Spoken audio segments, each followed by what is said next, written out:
I am Ramona, and welcome to Ramona Interviews. And with me in the chair today is Helen Turano. Now, she is a cognitive behavior therapist, and this is going to be a really interesting show. So I would like you to stay with us. So I'll tell you a little bit about what CBT is like and how it's different than regular talk therapy. So if you go to a regular talk therapist as a client, you're the one who goes in and starts talking. Some talk therapists are more interactive than others, but basically the client sets the agenda. Now in CBT, we also have an agenda, but the first thing we do is we check in with the client. How are you doing today? You know, we get a measure of how depressed or anxious they are. And then we ask about the agenda.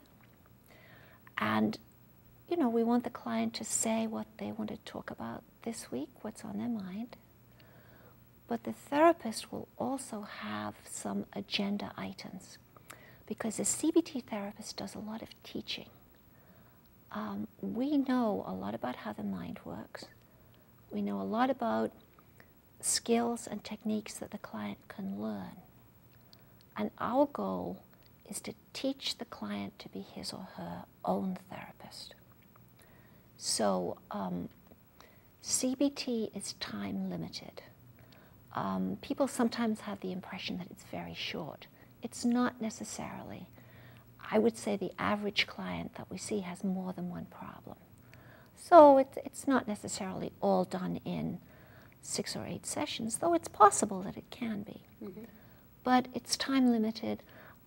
Eventually, we'll wind up the therapy, and the client may come back, if they wish, once a year for a booster session to make sure they don't lose their skills. So I've made up an example of a non-existent client. She is a 30-year-old single woman. She has not been in a relationship for a year since her last partner broke up with her. She has not been dating at all. She's withdrawing from friends. And recently, she has been passed over for a promotion at work. And over the last year, she has gained 50 pounds. So what I would do with this client is, let's think about first what her thoughts are. I'll talk to her to find out what kind of thoughts she's having that are contributing to her depression. So one of the thoughts is quite likely, if she's withdrawing from friends, something like, nobody likes me because I'm uninteresting and unattractive. Of course, I wouldn't assume this is her thought. I'd find out what the thought actually is. There could be another thought that it's unfair that I was passed over at work, and maybe some self-blaming around that. And let's also look at behaviors that are contributing to the problem.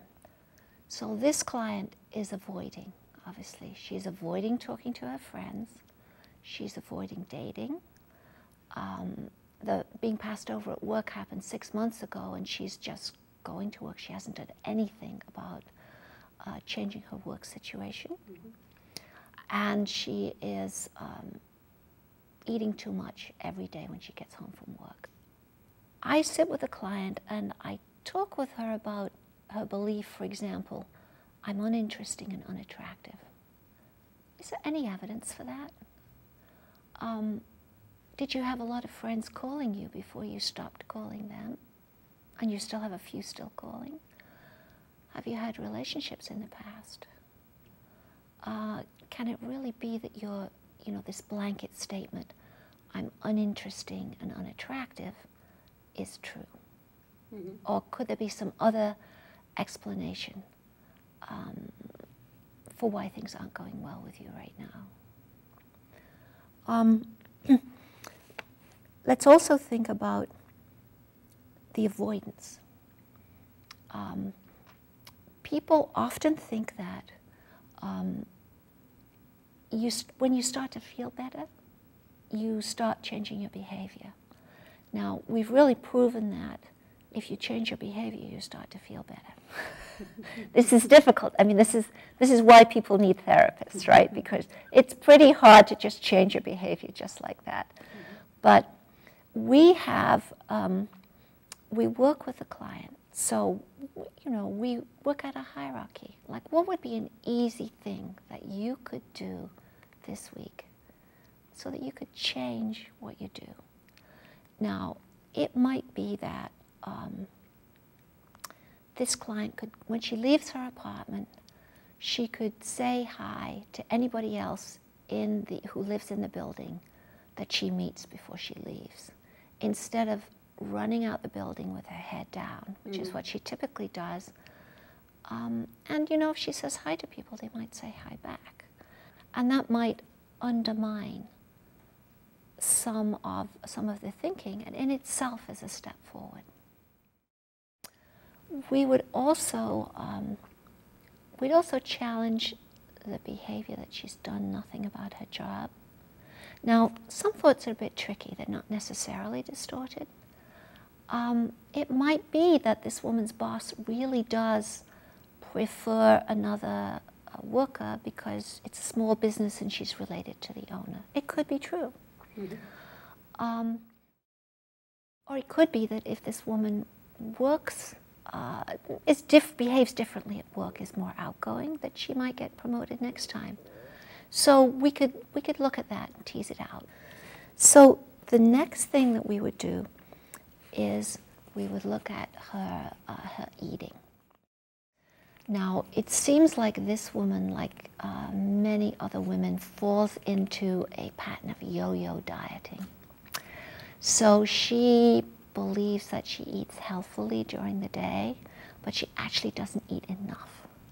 So this is a woman that eats no breakfast, has a salad and a piece of fruit for lunch.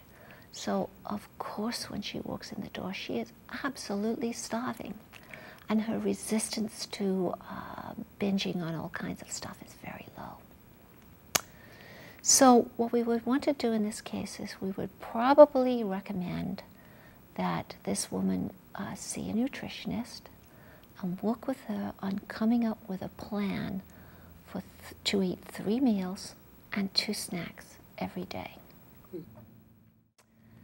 Now, this brings us to a very important part of CBT, which is homework. So a CBT therapist gives homework. A typical homework that I give might be something that's called a thought record. So I make a chart and I write across the top of the paper event, thought, feeling, and action. So the goal is, during the week, at some time when the client is feeling negative, depressed, anxious, frustrated, she'll write down what that feeling is, and she'll try and figure out what's the thought that goes with that. For example, feeling sad because she hadn't gotten, and nobody had called her, might well go with the thought, nobody likes me. So we would try and figure out what was the thought, and sometimes there's a triggering event, like arguing with someone, or some kind of anxiety-provoking event can be a triggering event. And then after she writes down the event, the thought, and the feeling, she'd write down what she did next. So what we're trying to do here is help the client understand, oh, on Thursday afternoon, I went home, I wasn't really hungry because I had plenty to eat that day, but I was feeling lousy because my boss criticized me, and that made me have some thought like, I'm no good at anything, and that made me go home and eat a large bag of chips.